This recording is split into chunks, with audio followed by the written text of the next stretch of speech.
What's going on, guys? Jacob over here, coming with my reactions to Packers at Broncos. Packers dropped this one 19-17 in a crazy football game, crazy bad football game from the Packers' perspective. You know, starts with the awful first half, 0 points against the worst defense in the NFL. Then, second half, playbook starts opening up a little bit. Packers start scoring. Defense gives up a clutch drive, field goal, and, positive drive that could end in points for the Packers in the lead late.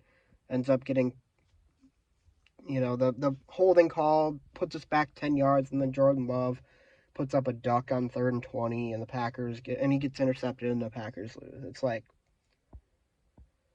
I really think the biggest problem with this team, it's coaching. I've said that before, but this game, it was the most evident. The most evident example of that was this game. This is the worst defense in the NFL the Packers are facing, right? It's the Denver Broncos. They're not good. They admittedly had a good game against Kansas City last week, but they're not a good defense. They are not a good defense, and you have 2 weeks to prepare for this game. Coming off a disaster of a loss against Las Vegas. Disaster of a loss. And what did the Packers do? They put up 0 points in the first half. I mean, the play calling in the first half by Matt LaFleur, atrocious. One of the worst examples of it. I mean, Jordan Love threw 13 passes in that first half, and 7 of them were at or behind the line of scrimmage. That is not what you want to do for a young quarterback. That was atrocious. And I mean, once again, Aaron Jones, finally healthy, doesn't get enough touches. Once again, I mean, I don't know. I think A.J. Dillon had a pretty good game today, but still, I don't know why he's getting more touches than Aaron Jones. I really don't get it.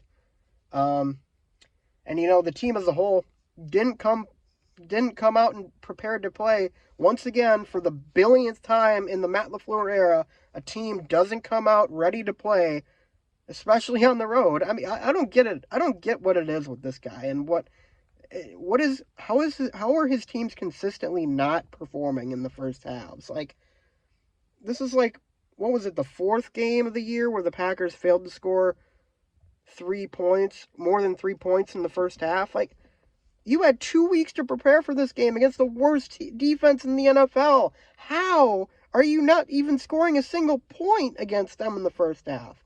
And finally, guess what? He opened up the playbook in the second half, and they scored 17. The offense looked a lot better. And it sucks that it had to end the way it did, but the offense looked way better, and you just can't help but think, what if you started calling the game like that from the get-go? Instead of being stupid, soft, conservative play calling in the first half that gets you down 9, and then you have to claw your way back into it. I really don't think Matt LaFleur is the guy for this team. He's not. I don't like his play calling. I don't like his coaching style. I think he's way too soft, way too conservative. I don't like it.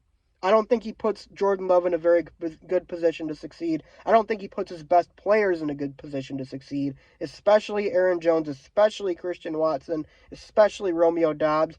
Where are these guys, man? Where are the plays for these guys?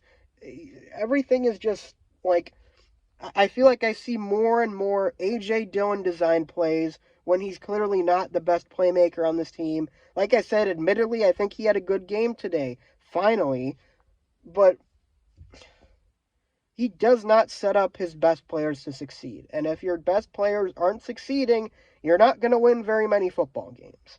So he should be gone soon, but he's not going to be, because I know they're going to give him at least 1 more year.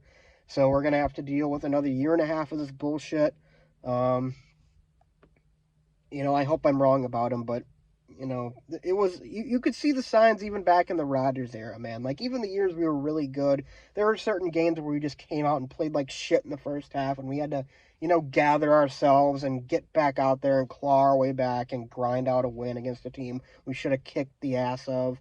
Like, you saw the signs of this early, and I just think it's him. I think it's him. I think the team is a reflection of him and his coaching style, and You know, especially a team that's as young as this, it's not good. If it were up to me, he'd be out. Like, ASAP. And you'd be building from scratch. You'd be taking all the players you think are good and saying, okay, this is our core we're going to build around, and we're going to get a coaching staff that knows how to play with these players. But of course, they're going to give him the season to figure it out, and hey, I get it. You know, this is your head coach. This is his quarterback. We're only 7 games into the season. Let him try and figure it out.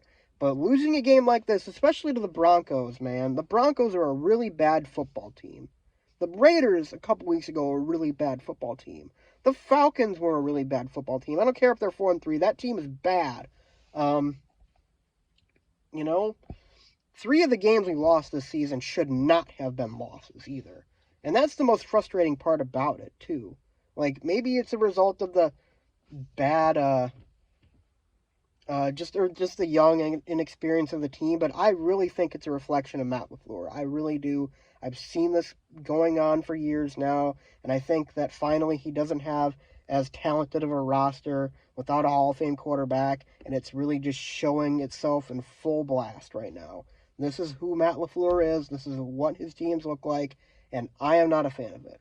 I want him gone. I want somebody else in there. I'm just putting that out right now. That is my opinion of Matt LaFleur right now. And I hope he can change it. I hope he can finally look in the mirror and actually do something to change this. But if he had 2 weeks to prepare for the Denver Broncos, the worst defense in the NFL, and this is what we got, I don't see it changing. I don't think there's a shot in hell of it changing. It's going to be the same as long as he's here, and we're going to have to suffer through it for a year and a half until they finally realize this isn't the guy. And you know, you can say a lot about the players too, I get it, but they're young, they're inexperienced, you know.